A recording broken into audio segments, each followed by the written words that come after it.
चलिए आज हम लोग बात करेंगे अप्लाइड केमिस्ट्री में atomic structure and chemical bonding. Atomic structure and chemical bonding ये इसका पहला लेक्चर है और ये अप्लाइड केमिस्ट्री का पहला यूनिट है। तो चलिए हम लोग देखते हैं सबसे पहले इसका इंट्रोडक्शन। ठीक है, तो ये जो केमिस्ट्री है ये केमिस्ट्री वर्ड एक ग्रीक वर्ड जो कि कीमिया, ठीक है ध्यान रखिएगा, ग्रीक वर्ड है कीमिया, उसी कीमिया से केमिस्ट्री वर्ड का निर्माण हुआ है। तो कीमिया का अर्थ होता है काली मिट्टी। तो ध्यान रखिएगा कि केमिस्ट्री वर्ड जो है ये ग्रीक वर्ड कीमिया वर्ड से इसका उत्पत्ति हुआ है। तो चलिए हम लोग समझने के लिए एक लाइन में कह सकते हैं कि केमिस्ट्री जो है जो हिस्ट्री के मिस्ट्री को सॉल्व करता है उसे केमिस्ट्री कहते हैं। ये ऐसा सिर्फ हम समझने के लिए ऐसा लिखे हुए हैं, डिफिनेशन एक्चुअली हम बाद में इसका आगे लिखे हुए हैं। पहले समझिए एक लाइन में, जो हिस्ट्री के मिस्ट्री को सॉल्व करे उसे केमिस्ट्री कहते हैं। तो ध्यान रखिएगा कैसे। अब जैसे एग्जांपल के तौर पे हम वाटर लेते हैं, क्या लेते हैं, वाटर। तो चलिए वाटर के बारे में हमारे पिताजी के पिताजी मतलब हमारे दादाजी, उनके पिताजी या कह सकते हैं या और उनके पिताजी, वो भी उस समय वाटर के बारे में जान रहे थे। ठीक है, उस समय वो जान रहे थे कि ये बहुत ज़रूरी चीज़ है। ठीक है, ये पेय पदार्थ बहुत ज़रूरी चीज़ है।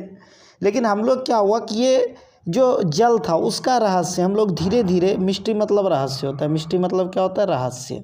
ठीक है, ध्यान रखिएगा, रहस्य होता है। मिस्ट्री मतलब क्या होता है, रहस्य।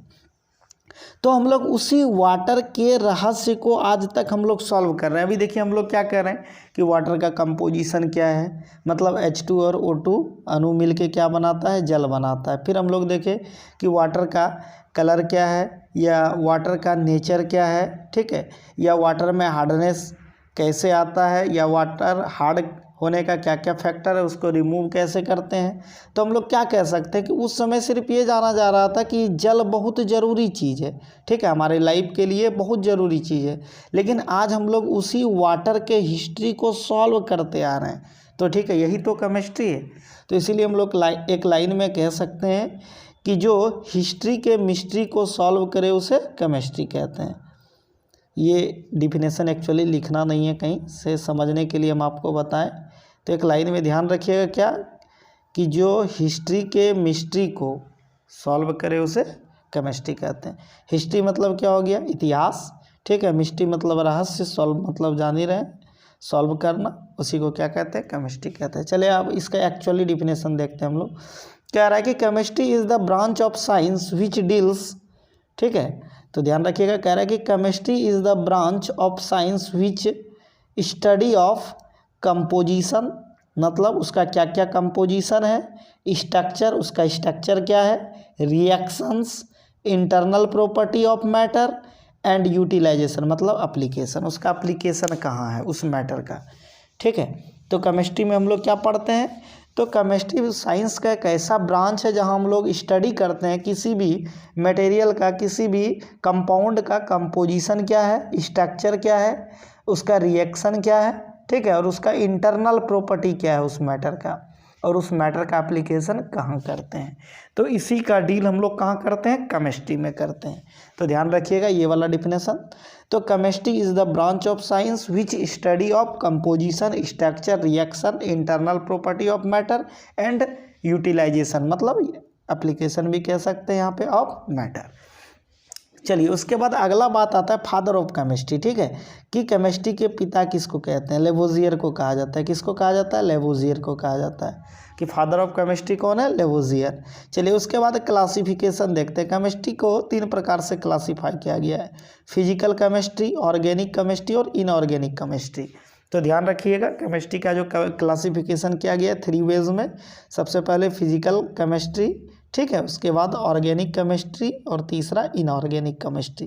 केमिस्ट्री को इन्हीं 3 शाखाओं में रख के हम लोग स्टडी करते हैं। स्टडी आसान हो, इजी वे में केमिस्ट्री का स्टडी किया जा सके, इसीलिए केमिस्ट्री का क्लासिफिकेशन इसी 3 कैटेगरी में किया गया है। ठीक है, फिजिकल केमिस्ट्री, ऑर्गेनिक केमिस्ट्री और इनऑर्गेनिक केमिस्ट्री। तो यहाँ तक आप लोग नोट कीजिए। चलिए आगे देखते हैं अब हम लोग। आगे कह रहा है कि ब्रांच ऑफ फिजिकल केमिस्ट्री, ठीक है, फिजिकल केमिस्ट्री का ब्रांच जिसमें कि डील करते हैं स्ट्रक्चर ऑफ एटम, एटम के स्ट्रक्चर के बारे में, इसी को हम लोग एटॉमिक स्ट्रक्चर कहते हैं, क्योंकि ये यूनिट का नाम ही है atomic structure and chemical bonding, तो इसीलिए हम लोग कह सकते हैं ये फिजिकल केमिस्ट्री का एक भाग होता है। ठीक है, फिर से देख लेते हैं इसको। कह रहा है कि branch of physical chemistry, physical chemistry का ब्रांच जिसमें हम लोग डील करते हैं, which deals with structure of atom, atom के स्ट्रक्चर के बारे में, उसी को हम लोग क्या कहते हैं, एटॉमिक स्ट्रक्चर कहते हैं। चलिए आगे कह रहा है एटम के बारे में। तो एटम क्या होता है कि atom is the smallest particle of matter, किसी भी मैटर का एटम जो होता है स्मॉलेस्ट पार्टिकल होता है। ठीक है, बहुत इंपॉर्टेंट लाइन है, ध्यान रखिएगा। Atom is the smallest particle of matter, किसी भी मैटर का एटम क्या होता है, बहुत स्मॉलेस्ट पार्टिकल होता है, which can take part in a chemical reaction, और वो केमिकल रिएक्शन में भाग लेता है।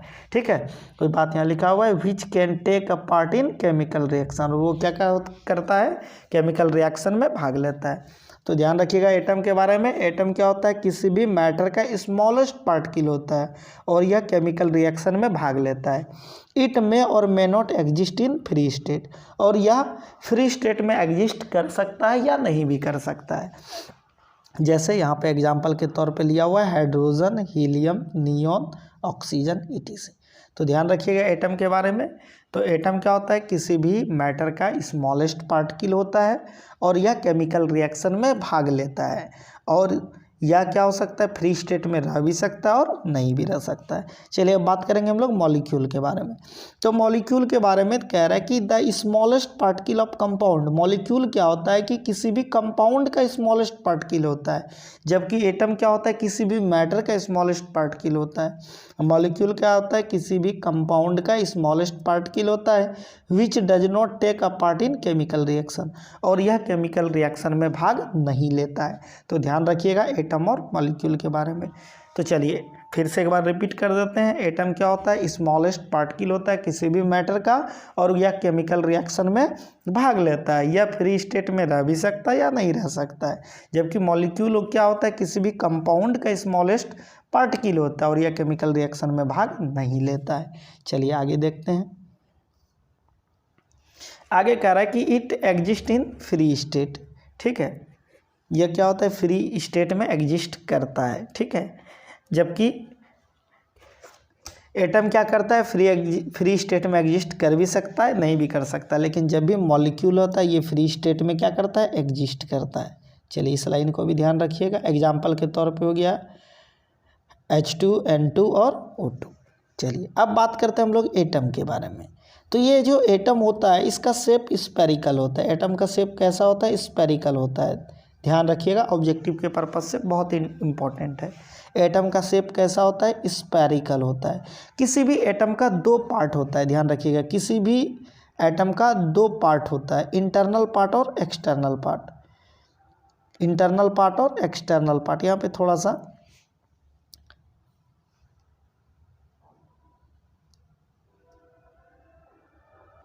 तो यहाँ पे थोड़ा सा ध्यान रखिएगा। किसी भी एटम का मेनली क्या होता है, दो पार्ट होता है। ठीक है, एटम का शेप कैसा होता है, स्पेरिकल होता है। ठीक है, और किसी भी एटम का दो पार्ट होता है। यहाँ पे थोड़ा सा इसका पीपीटी चेंज हो गया, तो यहाँ पे ये इंटरनल इसका पार्ट हुआ, ये सही है। इंटरनल पार्ट जिसको न्यूक्लियस कहते हैं, ये वाला पार्ट यहाँ पे एक्सटर्नल है। ठीक है,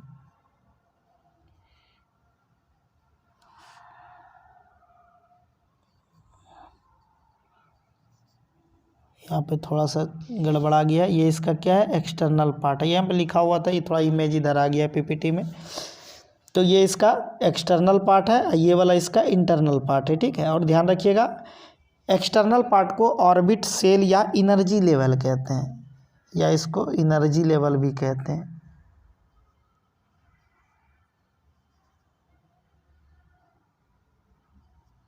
या इसको क्या कहते हैं, एनर्जी लेवल कहते हैं। तो ध्यान रखिएगा किसी भी एटम का क्या होता है, दो पार्ट होता है। एक इसका इंटरनल पार्ट जिसको न्यूक्लियस कहते हैं, ये वाला इसका इंटरनल पार्ट हुआ जिसको हम लोग क्या कहते हैं, न्यूक्लियस कहते हैं, ठीक है। और ये वाला पार्ट क्या हुआ, एक्सटर्नल पार्ट हुआ जिसको कि हम लोग ऑर्बिट, सेल या एनर्जी लेवल कहते हैं। कुछ भी कह सकते हैं इसको, ऑर्बिट कह सकते हैं, सेल कह सकते हैं या एनर्जी लेवल कह सकते हैं। तो ध्यान रखिएगा, एटम का शेप क्या होता है, स्फेरिकल होता है। एटम का शेप कैसा होता है, स्फेरिकल। और एटम का कितना पार्ट होता है, दो पार्ट होता है, इंटरनल पार्ट और एक्सटर्नल पार्ट। ये वाला इंटरनल पार्ट है, इसी को हम लोग क्या कहते हैं, न्यूक्लियस कहते हैं। ये वाला पार्ट क्या हुआ, एक्सटर्नल पार्ट हुआ जिसको ऑर्बिट, सेल या एनर्जी लेवल के नाम से जानते हैं। चलिए आगे देखते हैं अब क्या कह रहा है। कह रहा है कि an atom contain 3 fundamental particle, और कोई भी जो एटम होता है वो 3 फंडामेंटल पार्टिकल को कंटेन करता है। तो ध्यान रखिएगा, सबसे पहला फंडामेंटल पार्टिकल क्या होता है, इलेक्ट्रॉन, ठीक है। चलिए सबसे पहले हम लोग बात करेंगे इलेक्ट्रॉन के बारे में। तो ध्यान रखिएगा कि एटम क्या होता है, स्फेरिकल होता है, फिर से रिपीट कर देते हैं।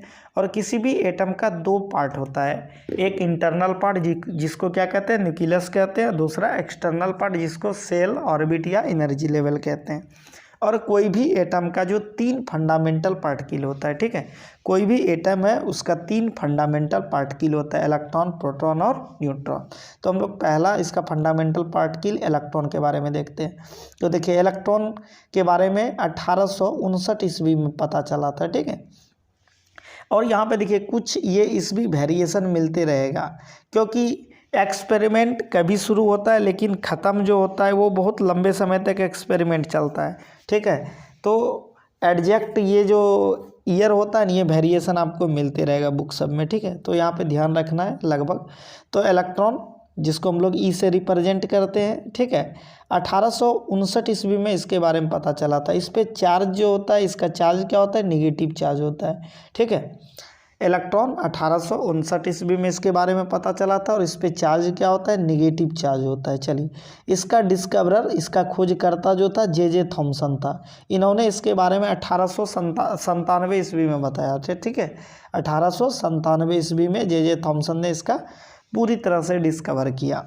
पता चल गया था इलेक्ट्रॉन के बारे में 1859 ईस्वी में ही, लेकिन जे थॉमसन ने पूरा डिटेल इसका कब किया, 1897 ईस्वी में। तो ध्यान रखिएगा इलेक्ट्रॉन का डिस्कवरर कौन था, जे थॉमसन। तो यहाँ पे ध्यान रखना है, चार्ज क्या होता है, नेगेटिव, और इसका डिस्कवरर जे थॉमसन 1897 ईस्वी में। एब्सोल्यूट मास कितना होता है इसका, इलेक्ट्रॉन का एब्सोल्यूट मास कितना होता है, 9.109 गुना 10⁻31 kg एब्सोल्यूट मास। ध्यान रखिएगा, एब्सोल्यूट चार्ज भी ध्यान रखना है आपको, क्योंकि आगे बहुत ज़्यादा न्यूमेरिकल करेंगे हम लोग, सब जगह इसका एप्लीकेशन होगा। तो ध्यान रखिएगा इलेक्ट्रॉन के बारे में सबसे पहले 1859 ईस्वी में पता चला, ठीक है। चार्ज इस पे नेगेटिव चार्ज होता है, इसका डिस्कवरर जे थॉमसन था, 1897 ईस्वी में इसके बारे में बताया था। चलिए उसके बाद एब्सोल्यूट मास कितना होता है इस पर, तो 9.109 गुना 10⁻31 kg होता है इसका एब्सोल्यूट मास इलेक्ट्रॉन का। इस पे चार्ज कितना होता है, -1.6 गुना 10⁻19 कूलाम इसका एब्सोल्यूट चार्ज होता है। उसके बाद इसका जो डिस्कवर किया गया था कैथोड रे एक्सपेरिमेंट द्वारा। तो ध्यान रखिएगा जे थॉमसन ने एक कैथोड रे एक्सपेरिमेंट किया था, जिसके बाद इलेक्ट्रॉन को उन्होंने पूरी तरह से डिस्कवर किया था 1897 ईस्वी में। तो कभी कभी पूछ देता है कि इलेक्ट्रॉन का जो डिस्कवर किया गया था कौन से एक्सपेरिमेंट से किया गया, ठीक है। तो ध्यान रखिएगा कैथोड रे एक्सपेरिमेंट के द्वारा इलेक्ट्रॉन का खोज किया गया था। चलिए आगे हम लोग दूसरा फंडामेंटल पार्टिकल की बात करेंगे, प्रोटॉन के बारे में। तो प्रोटॉन के बारे में 1886 ईस्वी में पता चला था, ठीक है। और इस पर चार्ज क्या होता है, पॉजिटिव चार्ज होता है। तो ध्यान रखिएगा प्रोटॉन के बारे में 1886 ईस्वी में पता चला था और इस पर चार्ज क्या होता है, पॉजिटिव चार्ज होता है। इसका डिस्कवरर कौन था, गोल्डस्टीन था। 1886 ईस्वी में गोल्डस्टीन ने प्रोटॉन के बारे में बताया था। तो इसका अब एब्सोल्यूट मास की बात करें तो इसका प्रोटॉन का एब्सोल्यूट मास कितना होता है, 1.672 गुना 10⁻⁻27 kg होता है। उसके बाद एब्सोल्यूट चार्ज की बात करें तो इस पे पॉजिटिव चार्ज होता है, तो 1.6 गुना 10⁻⁻19 कूलाम होता है प्रोटॉन का चार्ज। उसके बाद इसका जो डिस्कवर किया गया था कौन से एक्सपेरिमेंट से किया गया था, तो एनोड रे एक्सपेरिमेंट से किया गया था। कभी कभी ऑब्जेक्टिव में पूछ देता है कि प्रोटॉन का जो डिस्कवर किया गया था कौन सा एक्सपेरिमेंट के द्वारा, तो ध्यान रखिएगा एनोड रे एक्सपेरिमेंट के द्वारा इसके बारे में बताया गया था। चलिए आगे अब बात करेंगे हम लोग न्यूट्रॉन के बारे में। तो न्यूट्रॉन के बारे में 1932 ईस्वी में पता चला था। इसका सिंबल एन होता है, ठीक है। इसका जो होता है ये चार्ज, ये न्यूट्रल एटम होता है, ठीक, न्यूट्रल फंडामेंटल पार्टिकल होता है। ये हम लोग अभी फंडामेंटल पार्टिकल की बात कर रहे हैं। किसी भी एटम का 3 फंडामेंटल पार्टिकल होता है, जिसमें हम लोग इलेक्ट्रॉन के बारे में देखे, प्रोटॉन के बारे में देखे, ये तीसरा न्यूट्रॉन है। इस पर चार्ज नहीं होता, इस पर ये न्यूट्रल फंडामेंटल पार्टिकल होता है, ठीक है। तो ये बात यहाँ पे लिखे हुए हैं कि न्यूट्रॉन, इसके बारे में 1932 ईस्वी में पता चला था। इस पर चार्ज क्या होता है, 0 चार्ज होता है, मतलब न्यूट्रल होता है। इसका डिस्कवरर कौन था, इसका डिस्कवरर कौन था, जेम्स चैडविक था। जेम्स चैडविक ने 1932 ईस्वी में इसके बारे में बताया था। तो चार्ज होता नहीं है, तो इसका एब्सोल्यूट मास देख लेते हैं हम लोग। इसका एब्सोल्यूट मास कितना होता है, 1.674 गुना 10⁻⁻27 kg होता है। उसके बाद कभी कभी पूछ देता है कि न्यूट्रॉन का जो खोज किया गया था कौन से एक्सपेरिमेंट से किया गया। तो ध्यान रखिएगा कि जेम्स चैडविक ने क्या किया था, एक बेरिलियम का थिन शीट पे बम्बार्डिंग कराया था, किससे, अल्फा पार्टिकल से। वही बात यहाँ पे लिखे हुए हैं, discovered by beryllium thin sheet of beryllium with alpha particle. मतलब कि जेम्स चैडविक जो थे, इन्होंने बेरिलियम का थिन शीट लिया था, उस पर अल्फा पार्टिकल का बम्बार्डिंग कराया था, जिसके बाद वहाँ से न्यूट्रॉन के बारे में पता चला था। तो यहाँ तक आप लोग नोट कर लीजिए। चलिए अभी हम लोग देखते हैं किसी भी एटम का शेप क्या होता है, स्फेरिकल होता है, और उसका 2 पार्ट होता है, इंटरनल और एक्सटर्नल। तो एक्सटर्नल ये वाला पार्ट है। एक्सटर्नल पार्ट में क्या होता है कि इलेक्ट्रॉन चक्कर लगाता है, ठीक है, और जो इंटरनल पार्ट होता है उसमें प्रोटॉन और न्यूट्रॉन रहता है, ठीक है। तो ध्यान रखिएगा, हम लोग आगे इस सबको ब्रीफ में पढ़ेंगे। अभी यहाँ तक आप लोग नोट कर लीजिएगा।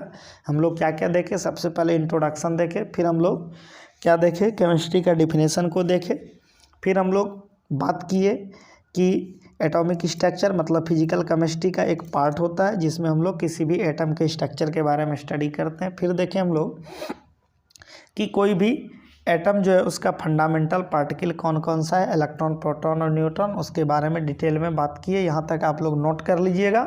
मिलते हैं हम लोग इसके नेक्स्ट लेक्चर में। Thank you for watching. आप लोग हमारे चैनल को लाइक तथा सब्सक्राइब करें और अपने दोस्तों के बीच शेयर करें।